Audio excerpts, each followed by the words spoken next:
তিনি প্রার্থী হবেন কিনা জানা নেই, তবে অবশ্যই বিজেপির নির্বাচনী লড়াইয়ের প্রচারে তিনি থাকবেন। টুম্পা কয়াল নামটার সাথে সাথেই উঠে আসে পশ্চিমবঙ্গের একটি ঘটনার স্মৃতি, কারণ এই ঘটনাকে বহুবার উদাহরণ হিসেবে ব্যবহার করতে হয়েছে। এই ঘটনার স্মৃতি আজও দগদগে, কারণ পশ্চিমবঙ্গে এরপর বারবার একই ধরনের ঘটনা দেখতে পাওয়া গেছে। আর এই ঘটনার স্মৃতি সামনে উঠে আসলেই উঠে আসে পশ্চিমবঙ্গের মহিলা মুখ্যমন্ত্রীর ব্যর্থতার ইতিহাস, সেই কামদুনির ঘটনা।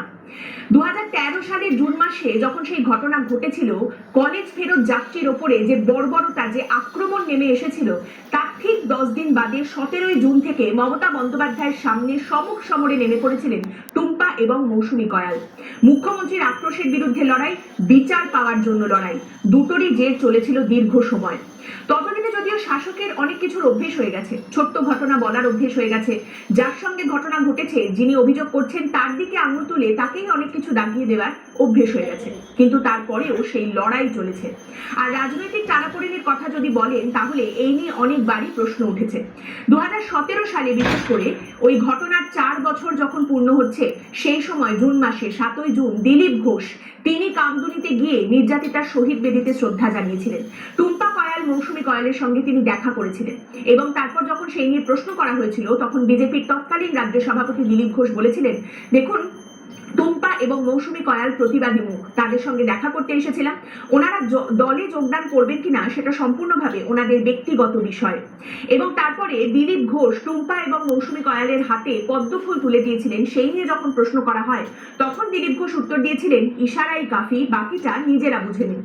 আর সেই সময় ওই এলাকায় রীতিমতো রাজত্ব করে বেড়াচ্ছেন, দাপিয়ে রাজনীতি করে বেড়াচ্ছেন জ্যোতিপ্রিয় মল্লিক। জ্যোতিপ্রিয় মল্লিক সেই সময় বলেছিলেন, প্রত্যেক বছর 7 জুন আমরা কামদুনিতে যাই। মুখ্যমন্ত্রী মমতা বন্দ্যোপাধ্যায় সব সময় কামদুনির পাশে আছেন, আর সেই কারণেই তো বিচার পাওয়া গেছে। বিজেপি তখন কোথায় ছিল? এখন বিজেপি মায়া কান্না কাঁদতে এসেছে।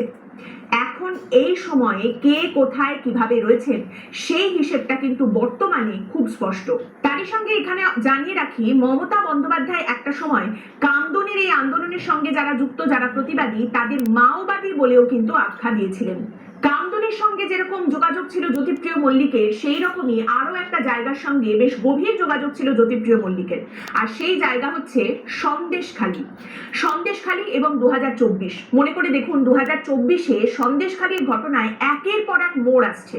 সেখানে রয়েছে শেখ শাহজাহান, সেখানে তৃণমূল কংগ্রেস দাপিয়ে বেড়াচ্ছে। শেখ শাহজাহান সন্দেশখালীতে রীতিমতো রাজত্ব চালাচ্ছেন। সন্দেশখালীর জমি, বাড়ি, বাজার, দোকান, বাড়ির মেয়ে, কোনো কিছুই শেখ শাহজাহানের হাতের বাইরে নেই। একের পর এক অভিযোগ উঠে আসছে। এই সন্দেশখালীতে এই যে শেখ শাহজাহান, এই শেখ শাহজাহানকে সযত্নে লালন পালন করেছিলেন কে? শেখ শাহজাহানের ওপরে সযত্নে কে হাত রেখেছিলেন, সেই কথা খুঁজতে গিয়ে বারবার বেরিয়ে আসে একটা নাম, আর সেই নাম জ্যোতিপ্রিয় মল্লিক। বারবার এই অভিযোগের কথা উঠে এসেছে যে শেখ শাহজাহানকে লালন পালন করে সযত্নে বাড়িয়ে তুলেছিলেন জ্যোতিপ্রিয় মল্লিক। তবে এই সন্দেশখালী থেকে আরো একটা নাম সেই সময় উঠে আসে, রেখা পাত্র। সন্দেশখালীর প্রতিবাদী মুখ, এবং লড়াইয়ের প্রথম ধাপেই তাকে নামানো হয় নির্বাচনী লড়াইতে, তাও আবার লোকসভা নির্বাচনের লড়াইতে। আর এই লোকসভা নির্বাচনে বসিরহাট কেন্দ্রের প্রার্থী করা হয়েছিল তাকে বিজেপির তরফ থেকে। সন্দেশখালী বসিরহাট লোকসভা কেন্দ্রেরই অন্তর্গত একটি বিধানসভা। এবার এই বসিরহাটে তৃণমূলের এর আগে সাংসদ ছিলেন নুসরাত জাহান।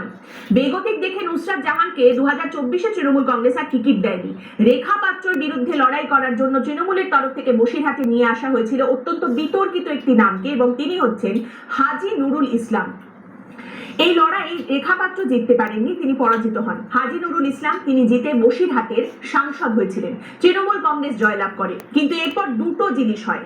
এক, দেখা যায় যে বসিরহাট লোকসভা কেন্দ্রে তৃণমূল কংগ্রেস জয়লাভ করলেও বসিরহাটের অন্তর্গত সন্দেশখালী বিধানসভায় বিজেপি এগিয়ে রয়েছে। এবং দুই, হাজী নুরুল ইসলাম তিনি জয়লাভ করলেও সেই জয়ের আনন্দ বেশি দিন ভোগ করতে পারেননি, কারণ এরপরে হাজী নুরুল ইসলাম প্রয়াত হন।